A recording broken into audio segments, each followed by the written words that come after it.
What up, what up? It's DJ Sanchez. You tuned into the lesson on Fresh 92.7. Now, as promised, we've got two very special guests in the studio tonight. We got Phoa and Tarns, R.C.F. How you doing, fellas? Doing well. Chilling. Now, first of all, I want to say thank you for coming in. You know, this is the first time that we've ever had some writers come into the studio willing to talk about, you know, the graffiti game in Adelaide. So we really do appreciate that. And yeah, I mean, first of all, just want to get a bit of background on yourselves. You know, how long you guys have been painting, how you got started out, some of the people that you've painted with and some of the places that you've painted. I started painting, 85, so I've been going for a fair while. And yeah, I painted most places in Australia and quite a few places through Europe. And yeah, well, you know, that's nearly 30 years worth of graffiti, so Heavy in the game. There isn't too many people I haven't painted with in all that time in Adelaide or anything like that, and there aren't too many people throughout Australia I haven't met in all that time either. And how do you boys know each other? Like, how did you first hook up? I went to the same high school as Phoa. I looked up to him, so I started writing in about 87. Bowman sort of moved on to piecing in about 1991. So yeah, just a lot of writers went to my school, our school. Yeah. It was a good training ground. Yeah, word up. Now, I want to ask the question, and you know, you answer it as best as you can. Obviously, you know, graffiti. I guess in some people's opinions, it's all about, you know, hitting panels, or that's like a big element to it, particularly back in the day. You guys got any? That's the only element to it. Yeah, well, there you go. I mean, tell us. I'm really curious about, you know, what's it like doing something like that, like getting in the yards and that sort of thing. Like, I mean, have you got any stories or any memorable moments? Addictive? Oh yeah, it's addictive. What, just the rush of? Yeah, I think when you start painting trains, you wouldn't be. I don't know. I wasn't really interested in painting anything else. Yeah, right.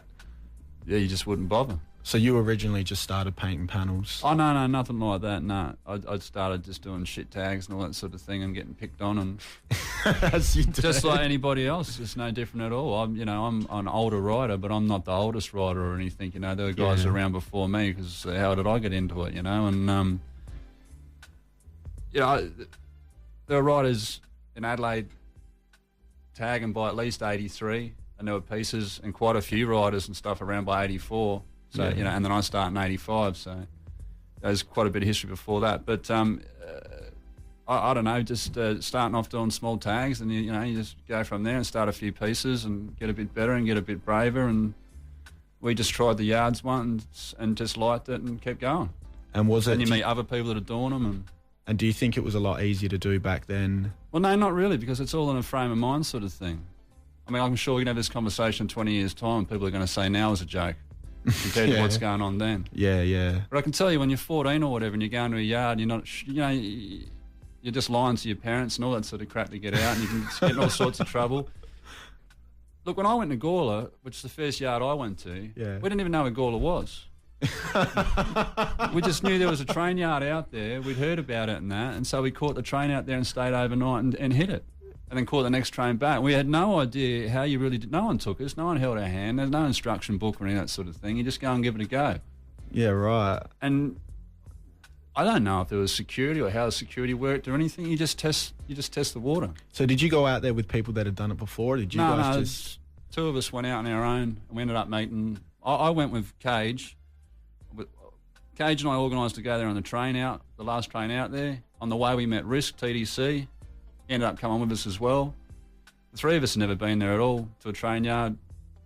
So yeah, we just did it. Yeah, no dramas. I think we spent about 6 hours or something there just screwing around. It was a joke. These days, 6 hours you could accomplish a great deal, but it's different back then, you know? Yeah. No fat caps. No fat caps, just whatever cap came on the can, that's what you used. So what were you guys using back then that's different to now? Kill Rusts, all hardware paint pretty much. Australian brands pretty well, eh? Yep, touch-ups, pullback, getting sore fingers, you know, putting bus tickets under the nozzles, all that sort of stuff, you know. So do you reckon like people that do it now or get into the game, you know, these days have it easier in that sort of aspect to produce better pieces and all that?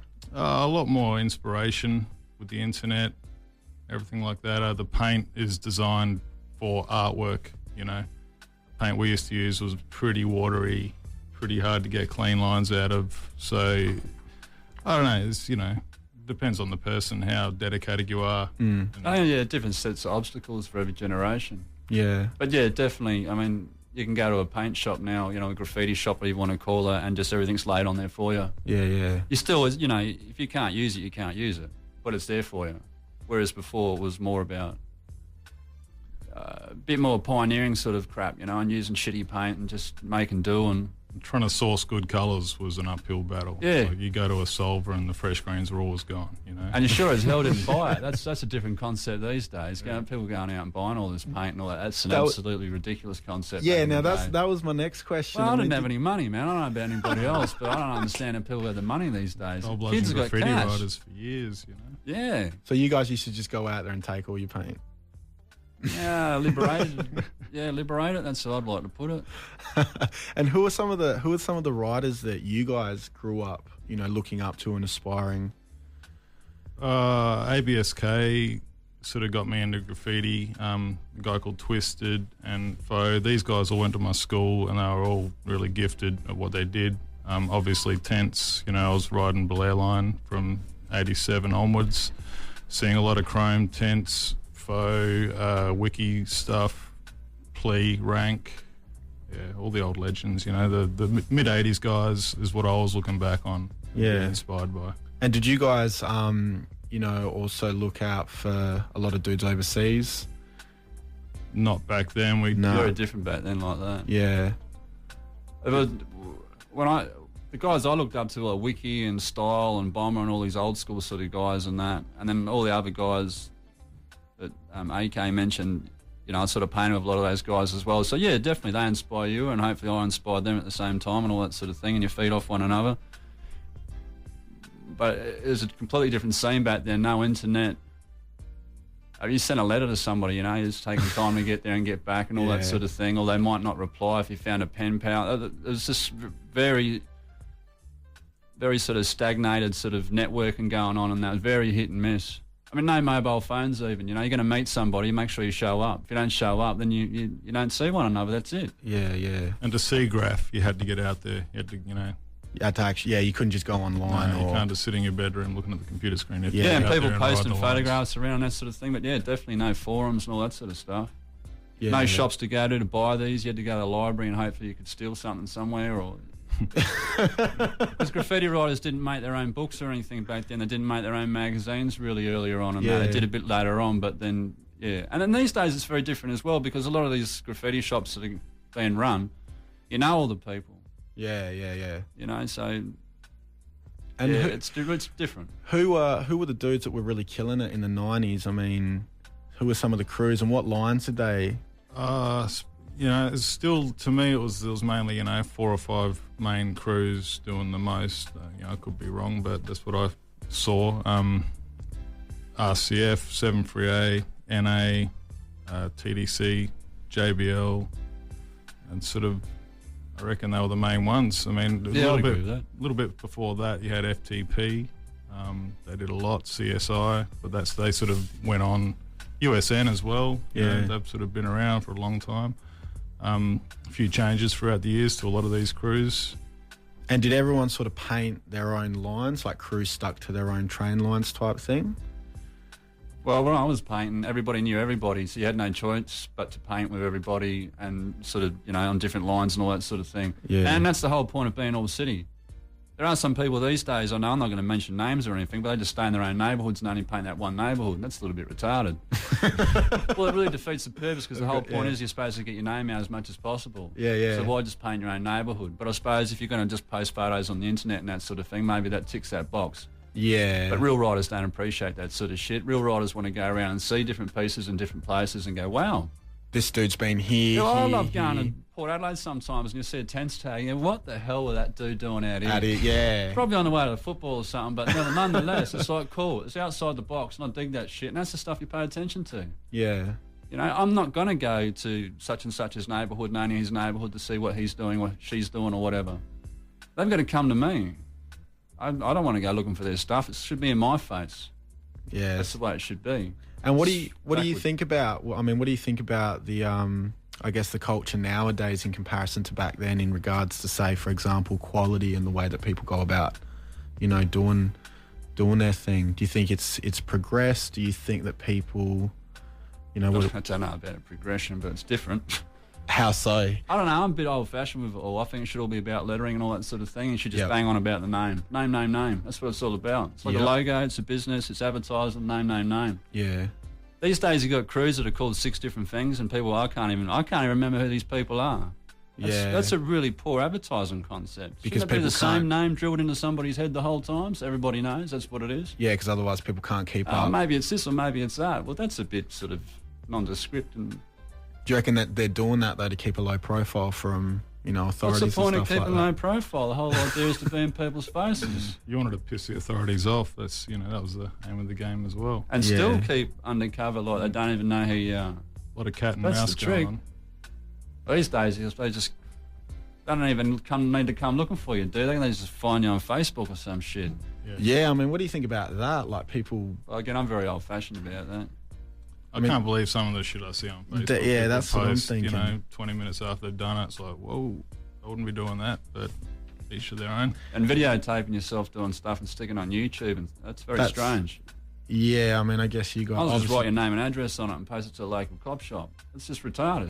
Well, what do you guys think about DVDs and stuff like that? Oh, no, they all have their place, don't get me wrong, but it needs to be done in a smart manner.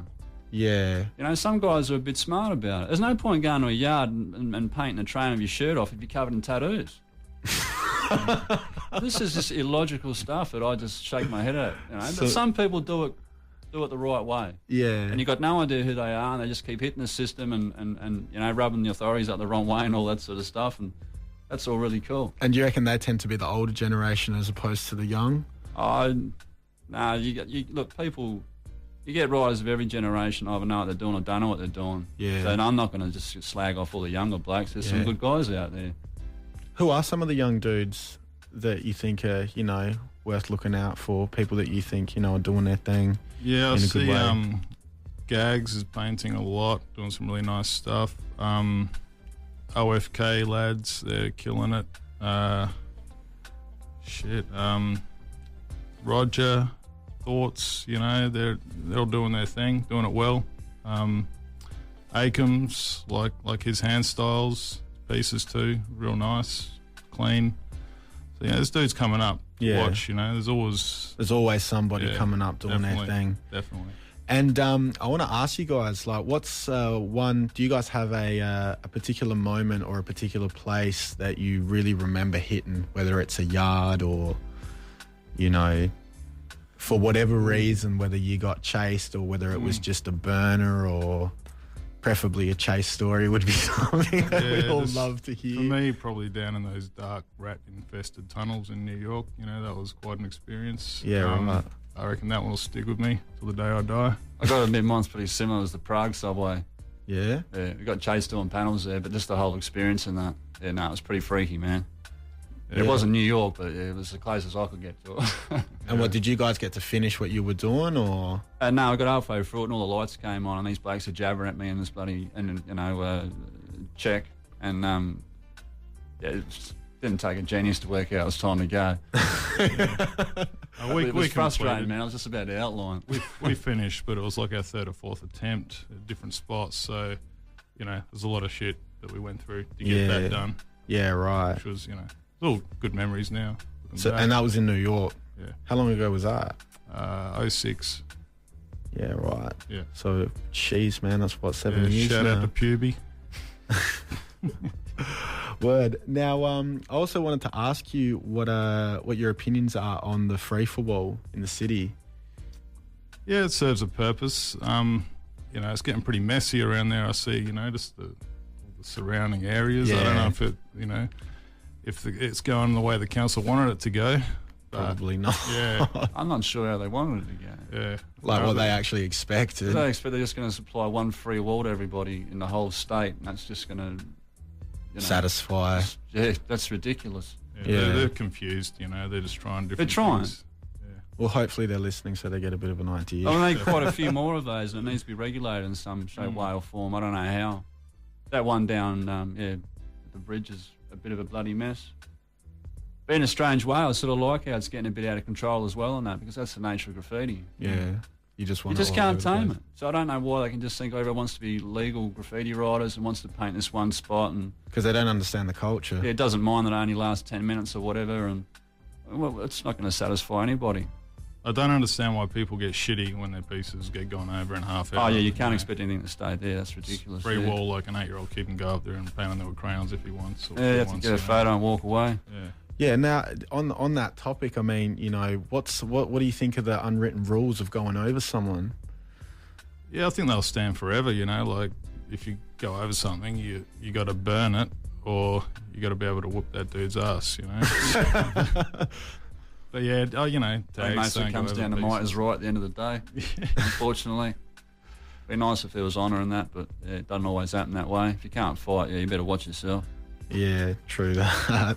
Now, we've had you bring in some giveaways for the show. Now, what we've actually got is we've got a couple of t-shirts. Yeah, a couple of Cold Crush t-shirts. Yep. So one male, one female. Yep. Here's hers. And what else we got? Gift voucher from Cold Crush. A few stickers. Now, if you want to actually grab that prize, what we're going to do is we're going to ask you a simple question, and it's the first to ring in, first person that gets through, or the first couple of people to get through. Just once you get through the phone, you just announce which prize it is that you want. So it's a $40 gift voucher to Cold Crush, or a couple of Cold Crush t-shirts, his and hers. And the number to ring is 1300 73 7374. Now, the question you have to answer is, what does RCF stand for? So I'll say the number once again, just in case you missed it. It's 1300 73 7374. First two people to call up and get the question right win the prizes, and that is, you have to tell us what RCF actually stands for. Now, before we go, you guys got any shout-outs you want to give before we bounce? Yeah, I'll shout out to my beautiful daughter, Little T, Fleur, NA crew, Mainstays, and the Rock City Funk crew. Word up. Yourself? Not necessarily, but no, it's fine, mate. Oh, good. Well, thanks very much for coming in, fellas. Always good to have some people. No, my pleasure. The people need to hear this, especially the younger generation. You know, you're doing people a good thing by, you know, shedding your thoughts and showing your stories. I'm a school teacher by day, so I get a pretty good idea of what's going on, and I can tell you it's not all great. There's some, you know, there's some good stuff, but there's a lot of I'm going to say it, there's a lot of whack stuff out there, you know, so having you dudes come on and share your thoughts on that, man, it's a real good thing. Now, before we are out, now I'm going to play, this is pretty much my favourite graffiti track. It's a dude, Tommy T, producer, DJ. Sweden or whatever. Yeah. You heard the track? Norwegian? I reckon he might be. I remember Maida used to talk about him. Yeah, I've heard of him. Yeah, I know he's from out that way somewhere, but yeah. Word up. So we're going to drop that, and once again, thanks very much, fellas, for coming in.